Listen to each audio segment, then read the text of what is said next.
تقلید صحابہ کرام کے اقوال کے بھی خلاف ہے۔ یہ لوگ جو تقلید کرتے ہیں یہ صحابہ کی مخالفت بھی کرتے ہیں، قرآن حدیث کی مخالفت تو کرتے ہیں، صحابہ کی بھی کرتے ہیں۔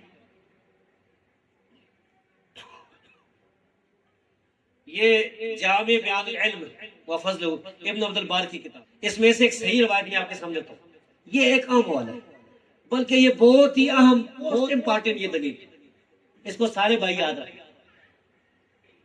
اس میں حدیث لکھی ہوئی ہے سند کے ساتھ، حدثنا کے ساتھ، پوری سند کے ساتھ سیدنا معاذ بن جبل رضی اللہ تعالیٰ عنہ سے لکھا ہے، جلد نمبر 2 صفحہ نمبر 111۔ اور یہ بہت سی کتابوں میں یہ لکھا ہوا ہے یہ قول، اور اس قول کو امام دارقطنی وغیرہ صحیح قرار دیتے ہیں۔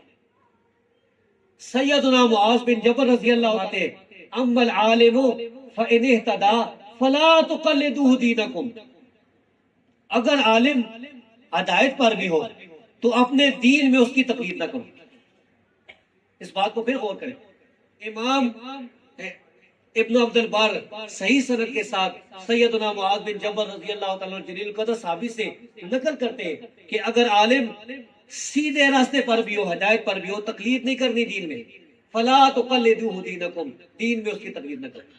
تو جو تقلید کرتے ہیں وہ صحابہ کے مخالف ہوئی کہ اس صحابی کے یہ صحیح قول، صحابی کہتا ہے تقلید نہ کرو، یہ کہتے کرو۔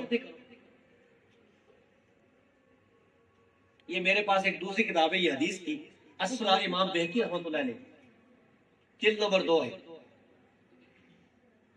صفحہ نمبر، اس میں سیدنا عبداللہ بن مسعود رضی اللہ تعالیٰ صحیح سند کے ساتھ امام بہقی نقل کرتے ہیں کہ وہ فرماتے تھے لا تقلدوا دینکم الرجال۔ آپ سمجھ آتی نا، لا نہ تقلدوا، تقلید کرو، دینکم الرجال، اپنے دین میں لوگوں کی، یعنی یہ صحابی بھی فرماتے ہیں کہ لوگوں کی دین میں تقلید نہ کرو، مردوں کی دین میں تقلید نہ کرو، دین میں تقلید نہ کرو۔ جو لوگ تقلید کرتے ہیں یہ سیدنا عبداللہ بن مسعود رضی اللہ تعالیٰ عنہ۔ تو ہم نے یہ ثابت کر دیا کہ تقلید قرآن کے بھی خلاف، حدیث کے بھی خلاف، اجماع کے بھی خلاف، صحابہ کے بھی خلاف۔